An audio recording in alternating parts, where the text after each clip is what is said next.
everyone. Welcome back to another episode of Journey to Purpose. With me today, I have John Golden.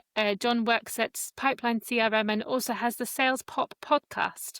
John, welcome. Thank you for being here. Yeah, thank you, Philippa. Thank you for inviting me. Always a pleasure. First, an easy question is, where in the world are you? I am in San Diego in California, Southern California on the west coast of the United States. Lovely part of the world. My sister lives in LA, which is actually not as nice as San Diego, in my opinion, but don't tell her I said that. It isn't. No. It's only a couple of nice hours up the road, but it's a very different world. Yeah, we're down here. Isn't it? Yeah, it's down here. Down here, it's got a very laid-back kind of surfer type culture. Nice. And plus, you do get the Californian sun, which is something I am always eternally jealous of. Yeah, we do. We get pretty much sunshine about, I would say, 130 days of the year. Sounds terrible. How do you cope? Wonderful. Right. So I was going to ask you some direct questions about Pipeline and CRM. I know what a CRM is, but who are they, what they do, and why are you here? Yeah, so Pipeline or CRM, started about 14 years ago. Founder Nicholas Kimmel founded it in Austria, moved here to the States about 10, 11 years ago. I had just set up my own management consultancy at the time. I'd been running some other companies and we had sold them to private equity. Nicholas became one of my first customers, actually, and I helped him with some projects. And then he asked me to come on board with him and kind of launch Pipeliner in the US. And that's what we've done for the last 10 years is really challenge the CRM market with the CRM that's really built for sales and from a salesperson perspective. And is one that says people like to use, it's useful for them, it helps them, it gives them insights, and therefore management gets everything they need, as opposed to legacy CRM systems that were set up from a management point of view and were just a burden on salespeople. So we kind of flipped the script on that one. I know at Salesforce, I find it, everyone goes, it's the industry standard for everything, but I find it overly complicated and expensive and very annoying. Not that I'm trying to pitch CRMs to anybody, but I know why simplicity is important. Yeah, no, I love that. I'll use that the next time. I love that. What's it? Expensive, confusing, and annoying. That's what I'll say. This is Salesforce's new tagline. Thankfully, it's not me who uses it personally, so they're not losing customer by you saying that. But when in the past when I've used it, tell us about how you ended up in San Diego then, because you don't sound like you're from San Diego. If I may be so bold. I'm not. I'm from across the water from you, Philippa. I'm from Dublin, Ireland, and in the early mid 90s, I joined this small company in Dublin. It was kind of a startup that was doing computer-based training at the time, and like creating on floppy disks. I know you're probably too young to remember floppy disks. Oh no, I'm not. But thank you for saying that. Yeah.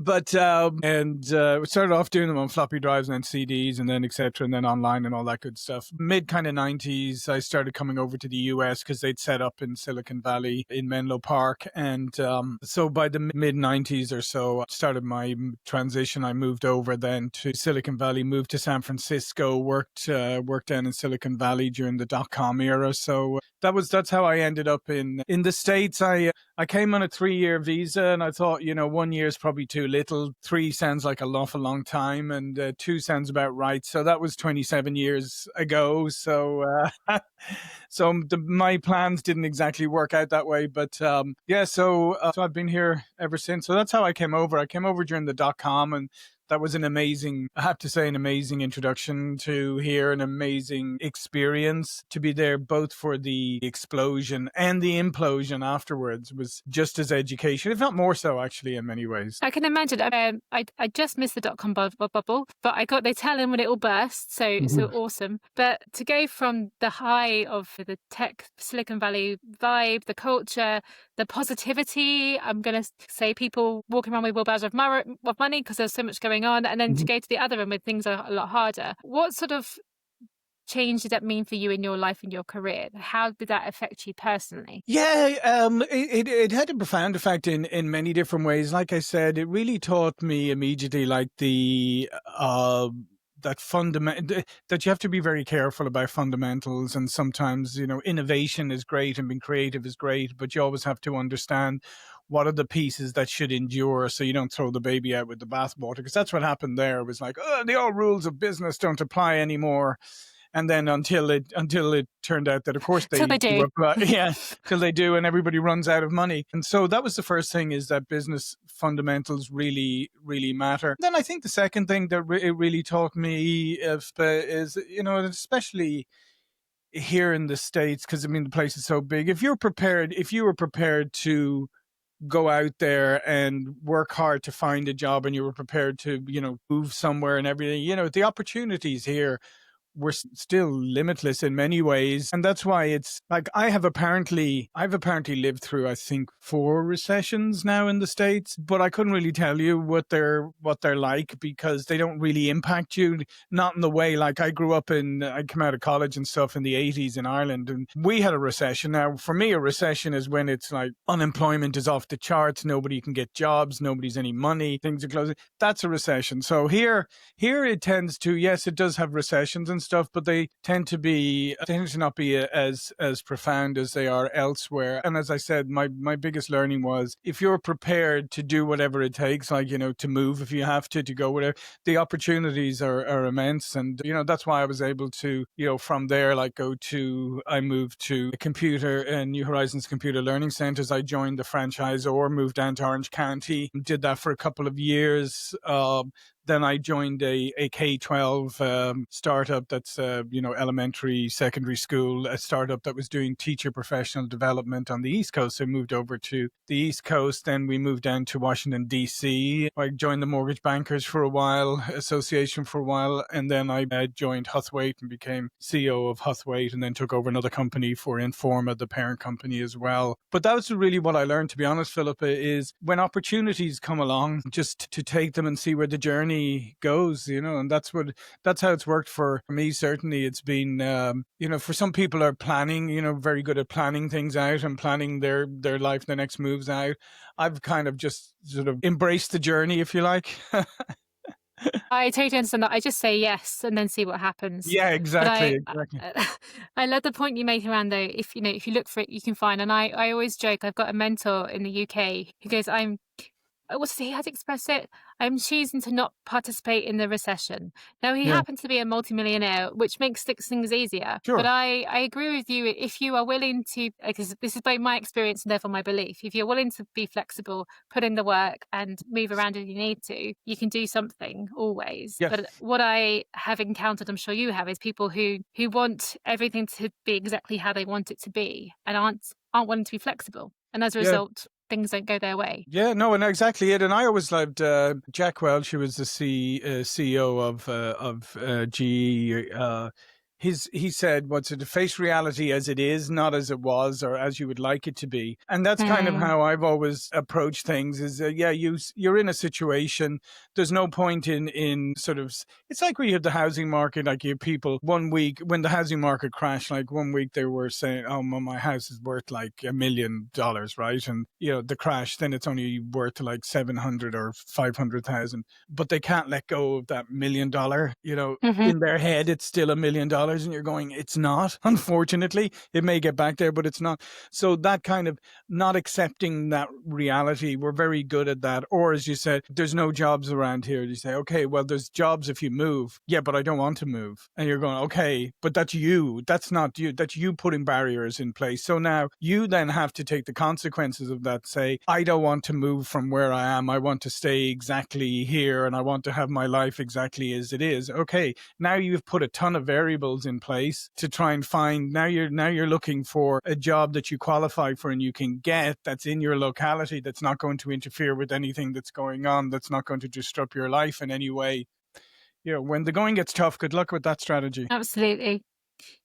How key do you think flexibility is when it comes to business and sales then? And it underpins everything. But have you got real world experience of when you've been flexible and somebody hasn't, and that's meant your business has succeeded where theirs hasn't, for example? Yeah, no, absolutely. And I think it's in, people get very comfortable, right? And businesses become very comfortable often at times and start to start to forget about the experience people are having when interacting with the company. I'll give you a good example. When I took over at Huthwaite, which was spin selling, Neil Rackham from the UK had written the original book and done the only empirical sales study. And so I took over the company that he had originally set up. He wasn't there then. Sales consulting. And one of the first things I did was I went to visit some of our top customers. And what they said to me was, we love what you do. We love your services. We love the IP. We love all of that, but you're really hard to do business with. And I was like, wow, that's interesting. And so I went back to the company and I said, here's an odd one, right? Our customers love us, but they hate doing business with us. So square that circle for me. And the people were taken a bit aback. So I said, okay, let's sit down. Let's look at things from a customer perspective, from how we interact with customers. And soon enough, when you start to dig into it, I realized that we had set up the business to make life easy for us, right? It was all internally focused. It was to make life. There was no consideration of how this impacted the customer and the hoops that they had to jump through for some simple things, because it was easier for us. So that was one of the things where I was like, this is where you need to flip, be flexible, but also flip your thinking and start looking at how is what I do impacting the people who pay my salary, which is the customer at the end of the day. So we went through a whole process then of re-looking at things from a customer perspective and how we could make it a more enjoyable experience. Because that was a crazy thing. People liked us. They wanted to give us money, and some of the time we were just making it hard for them to do so, which is kind of the antithesis of business, really. But it's not uncommon, and that is one of the things that I still hear today. To be honest, Philippa, I mean, even a pipeliner, we often hear from our customers say, "God, you're so great to work with. You have humans. You engage with us. You do all of this stuff." But they say it almost like it's a surprise, right? And it is to them sometimes. It is, because we've become so used to just keeping customers and people at an arm's length and saying, oh, like technology can deal with them or whatever, and forgetting that you're dealing with people. So I think those are very, very important things, is to remember that you're dealing with people, and not to assume. It's good sometimes to ask your customers and that some questions. Just ask them, like, how was your experience in working with us? Like, just be honest, and if they won't even tell you, then that should tell you. Absolutely. Do you know what I am? I have a side hustle of fixing broken programs. I say side hustle, it's very full on. Right. But one of the last ones I did, I went in and the customer wasn't getting told the truth at all. Now, it wasn't that the program was failing at all, but the relationship was failing. And I spent a good 6-9 months fighting with this team who were called partnerships, ironically enough, and they weren't very partnershipy. But isn't that the way it goes? Mm-hmm. And all I was saying is, like, you don't have to tell them every single thing that goes wrong, but as they are paying for this program, you need to be honest about what's going well and what isn't going well, but also how you're going to fix the stuff that isn't going well. And even if you're going, here we have a problem, this is how I'm going to solve it, and actually it's not even a problem now, but I want to make you know that we've got a plan for it. That gives the customer so much more faith in you as a delivery organisation, as a customer service representation. But this idea that we have to always be right and doing things well and that nothing goes wrong is so antiquated and so unhelpful, because everything goes wrong all the time. Everything changes. Why fight that? Exactly. It's a wholly unrealistic. You should rather look at it as the opportunity to, like I said, the opportunity to engage. Something isn't working. It's an opportunity for you to engage with the customer and explore. The thing is, Philippa, no matter how good you are at producing a product or a service, the minute you put it out to market, customers will use it in ways that you didn't imagine, or they'll find things in it that you didn't imagine. I mean, and therefore you have to be ready to engage and to take it on board and go, oh, I never even thought of that. Thank you so much for uncovering that. Now we can figure out. Or, oh, wow, well, we thought it would work this way, but you're using it that way. Let's talk about that. Maybe there's something we can do. But I think you have to use all of these opportunities as an opportunity to engage. As you said, I mean, it doesn't have to call them up every tiny little thing that goes on, but use it as an opportunity to engage. So when you do have issues or problems or things to be fixed or whatever, make it a collaborative process and make it an enjoyable process. Make it you're not just coming in the door, fixing it and running out the door. You're coming in the door, you're talking about the issue, you're fixing it. then what we do is when people contact us is then we go into other things. We start to look at how else can we help you? What are some other things you could be doing so that your customer service call not only fixed the issue you have, but actually educated you as well to help you use the product more. So yeah, I think those are incredibly important, and people aren't getting that enough from their vendors or people they are customers of today. But the sad thing, again, it's a sad thing in this life, is that the more engaged you are, the more communicative you are, the more polite you are, the better you will do. Because people are not being that. People are just ghosting. They're going silent. They're ignoring. They're whatever. They're just trying to get rid of people because they don't have the patience anymore. So if you want to stand out, be the opposite of that. And do you know what? As you say, it's not hard, but yet it's not done. Yeah. But I mean, I see with businesses, my own business, and with the people I work with, the overwhelm is a real thing. Burnout is a real thing.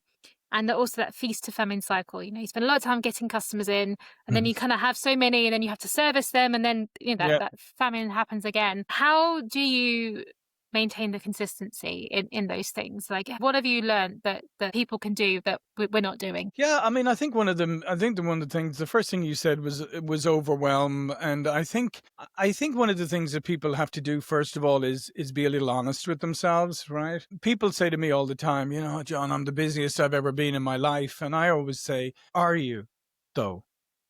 And they say, what do you mean? And I say, well, let me ask you this. Are you the busiest you've ever been, or are you the most distracted you've ever been? Because there's a difference between the two of them. And I always say, just out of interest, if one of those old fashioned time and motion, and this for the younger people who never heard of this, but there used to be people who did time and motion studies, and they would literally be a guy in a white coat with a clipboard and a stopwatch. And they would stand behind people watching them as they were working. They would time everything they did, and then they, come back. So I always say to people, so let's say I stuck a time and motion person behind you today, even at your home office or whatever, how much time do you think they would clock from you checking a notification from ESPN or from a news source, or getting distracted in, or watching, or or going on your Instagram or whatever it is, right?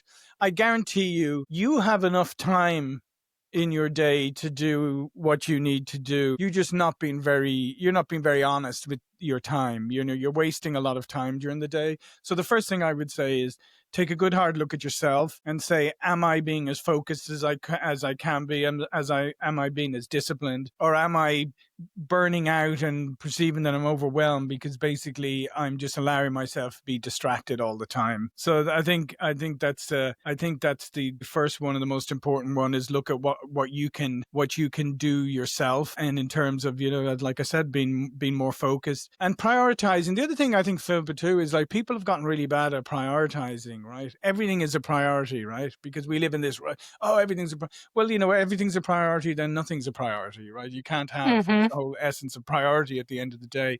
I would also say look at things and really start to prioritize what are the most important things that you have to do on a daily basis, and put your attention and focus on them, and the things that are not that important, and like push them aside, but get used to really focusing on the high priority items and not just running around like doing everything. So those are two things that I think are incredibly important, is look at how you're using your time, and then make sure you're prioritizing. I love that. And I know I'm guilty of that, as many people are. No, we all are. I found that we're all human. I found that I use a co-working thing to help me stay focused, and it's very simple in that you show up and you say what the one or two things you're going to do in that session are, and then you don't talk again till the end when you go, did you do it? And just being accountable to somebody else, even though they don't actually care if I do it or not, but I care that I've told them I'm going to do it. And I found on busy days I'd have like a meeting, then a half hour, then a meeting, and that half hour was dead time because I couldn't I felt I couldn't switch or get into it.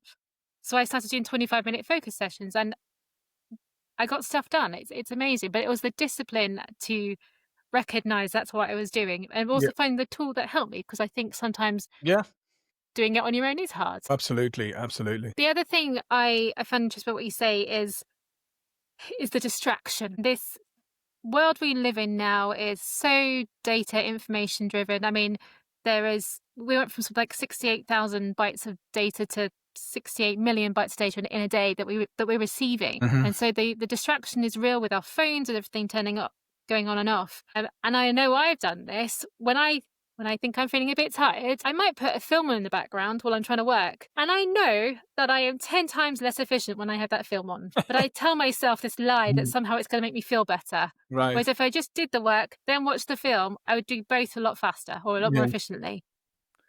Yeah, no, it is. It is a really tough one, and I think that yeah, I think you just have to be real honest with yourself, and you have to be honest about what are your priorities, and also you mentioned tools earlier. Like that's a fantastic world we live in today, where there's so many tools available, and now with AI, I mean, you can find tools to make you more efficient as long as you use them to make you more efficient, and you just don't start then jumping around using tools all over the place. But yeah, I think the struggle today, honestly, Philippa, is that people are so discouraged from spending any time with themselves, right? In your own head for a moment, maybe like, just figuring out, how you're feeling, what you're doing, what your purpose is, all of this kind of thing. It's all discouraged from you because your little, your device is constantly going, look at me, look at me, look at me. And it's almost like we're in this world where people are now conditioned to never just be and think, right? Mm, They're always like stuck on their phone. Do you remember like,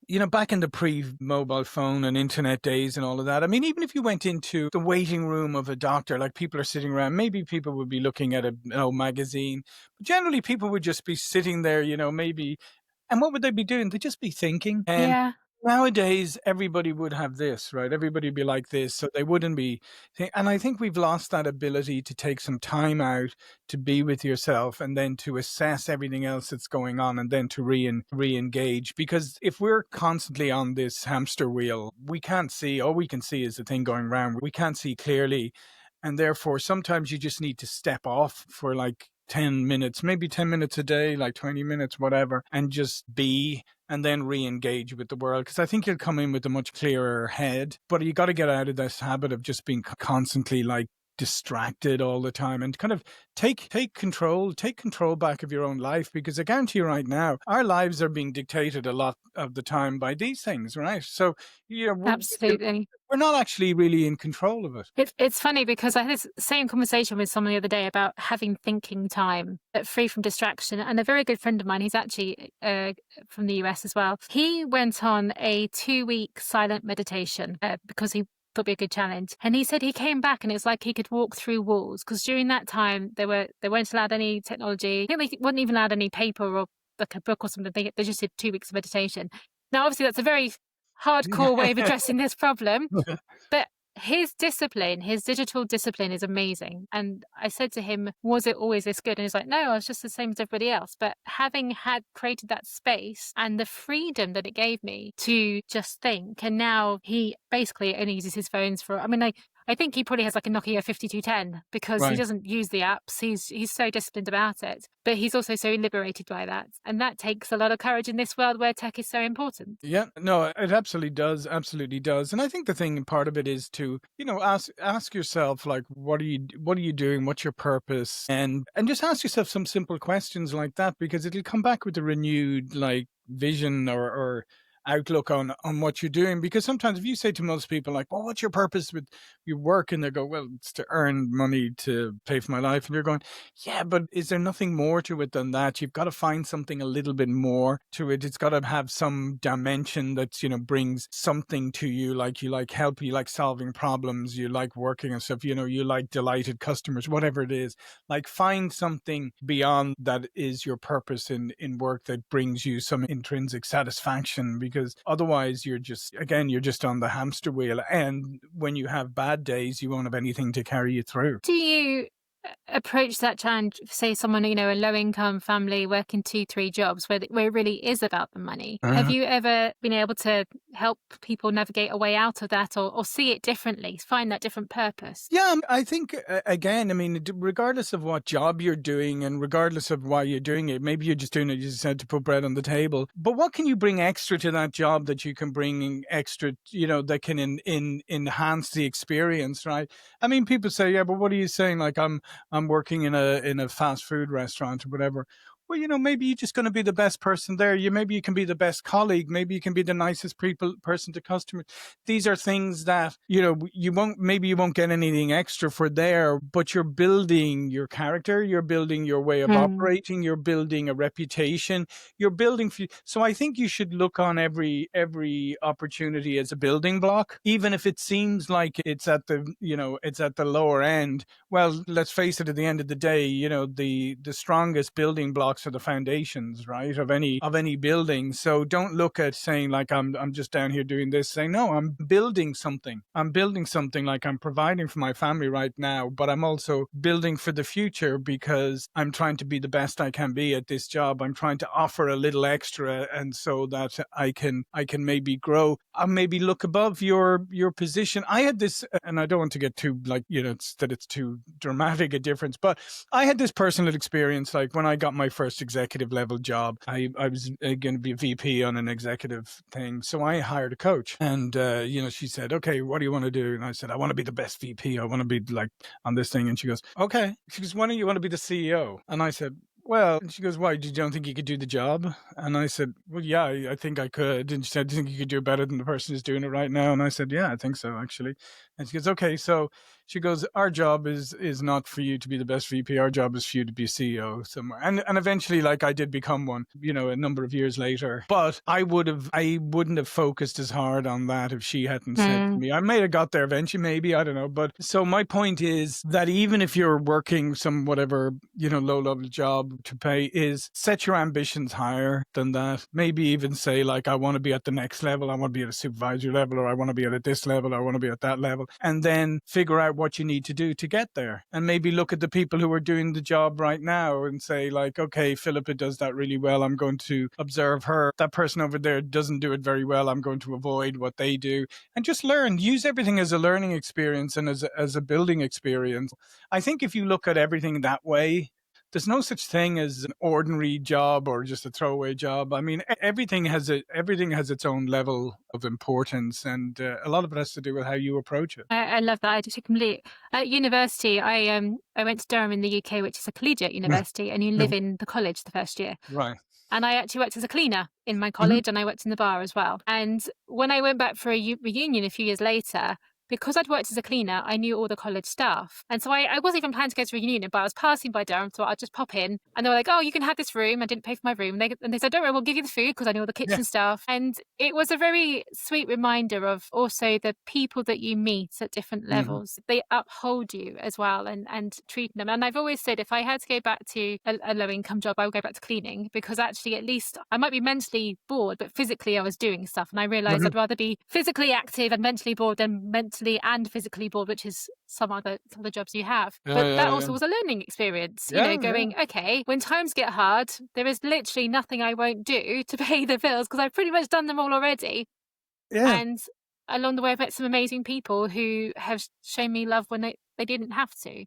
And Yeah. that in itself is a privilege. No, and that's something, I think that's a great story. And I think that's something that people can take away is, yeah, it doesn't matter. I mean, when you meet people, when you work with people, regardless of the job, regardless of the thing, is like, there's so many great experiences. And I love that concept of like teachers who turn up, and sometimes teachers turn up in your life and teach you something maybe just briefly and then head on, but lessons that you really take with you. Sometimes they teach you these lessons, they're uncomfortable ones, and maybe sometimes you look back on someone and say like, oh, that person was a real jerk or blah, blah, blah. But then you think about what did you learn from that, and you realize actually they just taught me a lesson and I should be grateful for it. So, I mean, I think there's so many rich Mm. experiences out there. And I think that's maybe what people should do is you should look in your own work and your own job. Do you go that extra little bit every so often to help somebody or be nice to somebody or support somebody in a different way? Something that maybe is a couple of minutes to you, but could have a profound impact on someone else. Yeah, I love that.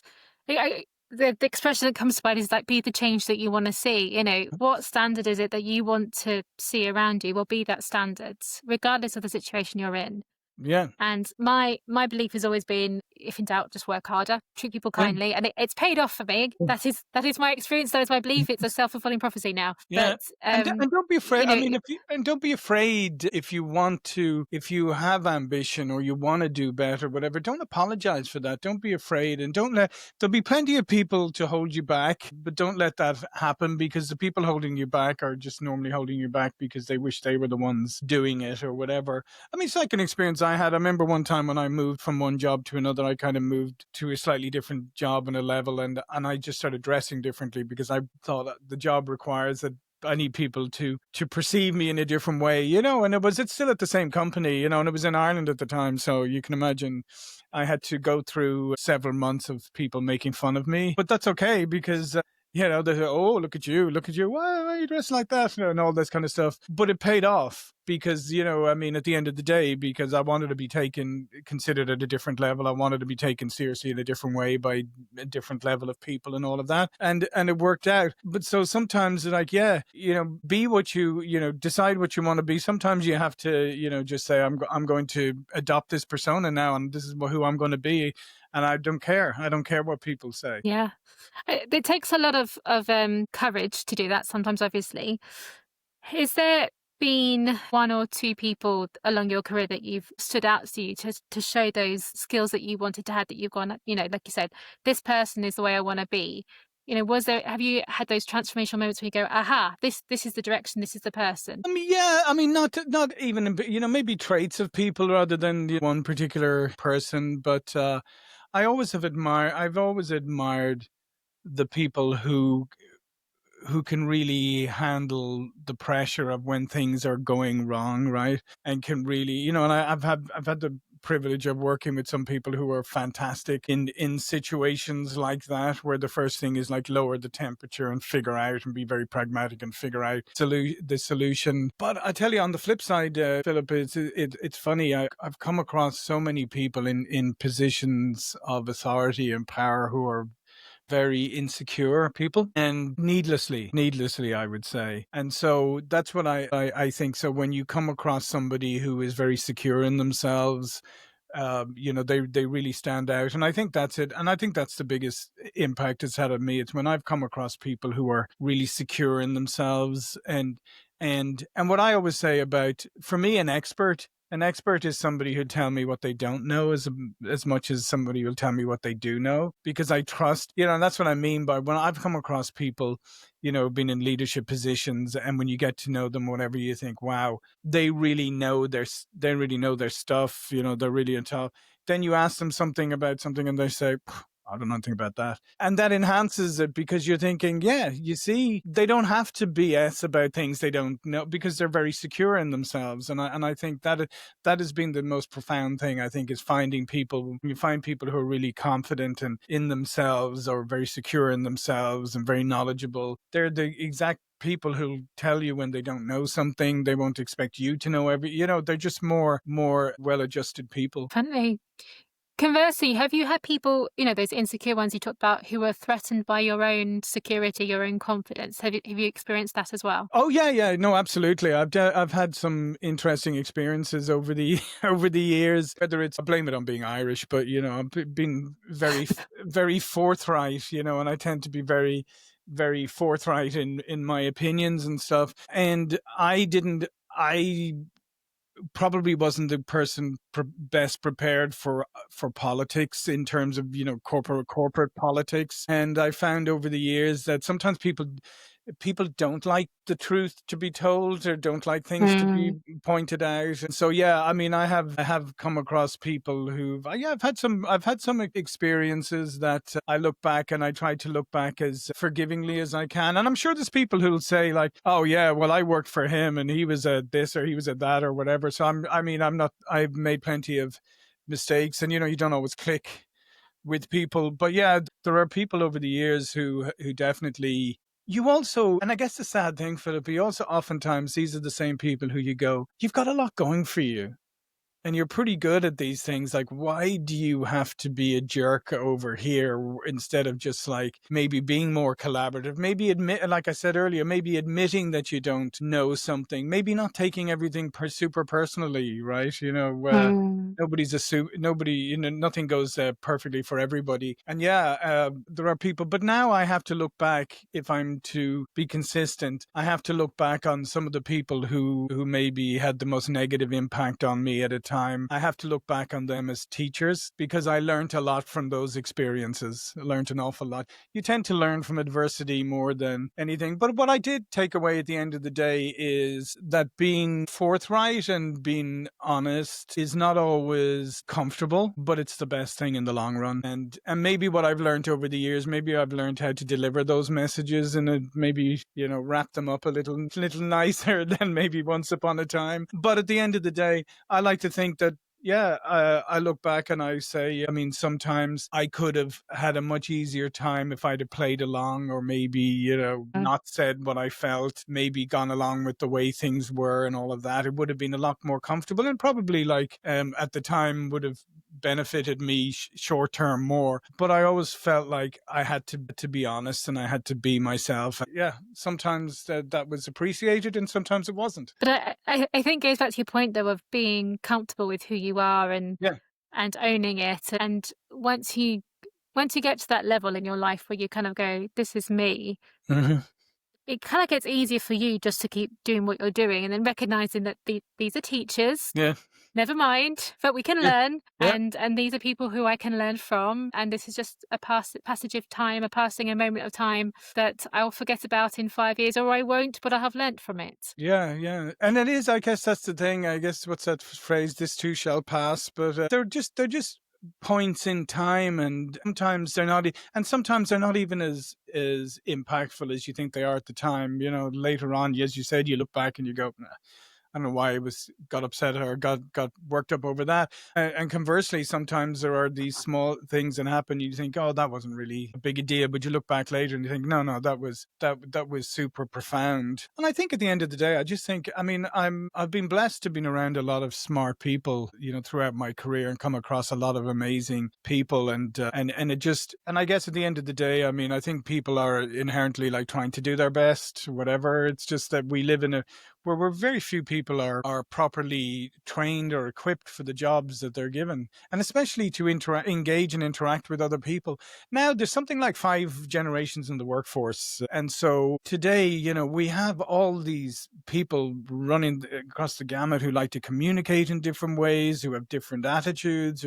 Culturally, like, we're very global. You may work with people from all over the world. I think we don't spend enough time figuring out how to work together and be collaborative as human beings. I think that's something that we really fall down on. Yeah, I agree. And I'd forgotten that it's 5 generations now. I mean, what, 10, 20 years ago, you wouldn't have had half that range, but the Yeah, world has yeah, changed, and for the yeah. better. And I Mhm. think we forget the wisdom of experience, but also what's the words, the courage of youth, perhaps. Yeah, yeah, yeah. They come together and you get a great combination if you can learn Mhm. how to communicate across those boundaries. Yeah, no, 100%. And I think that's it. I mean, you look at, all the best soccer, football teams, like they always say, a blend of youth and experience, isn't it? That's what the best teams are always. So, yeah, no, I would agree with you. But I think that's the one thing that people need to be careful of now, especially with AI and all of that, is, we will still need to work together as human beings. And I think people are losing that a little bit, particularly because, digitization, remote working, all of this kind of thing. I think you need to actually put a little more effort into it rather than less. I joke I'm going through my midlife crisis. So I'm in my 40s. But my midlife crisis has been going, I need more people in my life, because I've got the privilege of remote working. I mean, I Mhm. go and visit clients on site, but I miss community. And I spent time in the army, massive pre-made community there. Mhm. And actually, my first corporate job was for a company called Lockheed Martin. I'm sure you might have heard of in the US, Mhm. but Yep. it was actually a marvelous community. It was, the most collegiate community I've ever had in my corporate life. And then since then, partly because the world has changed, but because the pandemic happened, I've slowly watched as that community has died away, and my Right. life has changed, and you get married, all the rest of it. And I think my midlife crisis is me going, okay, I need more community. I need to see people for real. And how can I do that? So that's my personal exploration. But I think when you raise it to that macro level of how we interact business to business, country to country, we all need our tribes, we all need our communities, but it comes down to how we communicate. Yeah. And if we stop communicating, we kind of forget how to do it, and it gets harder to start again. Yeah, no, I would 100% agree with you. I think when you forget to do it, it gets harder to start again. And I think people, people crave it. I mean, even in business, I think people crave more of that human connection, probably since the pandemic in particular, but I think it was happening before that anyway. So yeah, I mean, I would say like work on the collaboration and communication part. But the amazing thing is too about remote work is, sometimes you have these great relationships with people you work with and you've worked with for years, and you kind of assume you've met them, and then you realize, no, we've never actually met face to face. I had that with my project managers. I met him. He's actually in Scotland and I'm on the border of Wales. We all went up because I'm there for my husband for holiday. And I didn't realize he's like 6'4" and I'm 5'6". And this whole time we've been working together, I was like, Gordon, I didn't know you were so tall. It's these little things that made me laugh. Yeah. But you forget, like you say, you never actually met in person. Yeah, it's amazing. So you have your own podcast as well, which is Sales Pop. Did I get that right? Yep. What is that about? Who is that for? Which community is that for? Yes. So we started this in about 5 or 6 years ago, and started off just interviewing like sales leaders and people like that. And over time, it's kind of expanded. I interview sales, marketing, entrepreneur, speakers, even got into things like mental health and stuff in the past. And it's there's over 1,600 episodes, and it is just short, casual 20, 30-minute conversations with experts in a particular field. And it's basically our give back. It's our kind of free education to the world. And plus, like, there's so many interesting perspectives out there that it's just like taking it and helping share and propagate those insights. Sounds amazing. So if people want to find you, listen to your podcast, or just find out about Pipeliner CRM, how can they do that? Yeah, pipelinersales.com if you want to find out about Pipeliner CRM, Sales Pop, the YouTube channel, or salespop.net. For the podcast and myself, you can find me on LinkedIn, John Golden. Wonderful. John, it's been really wonderful having you here. Thank you so much for taking the time. And I'll listen to your podcast soon, I think. All right, thank you. Appreciate it.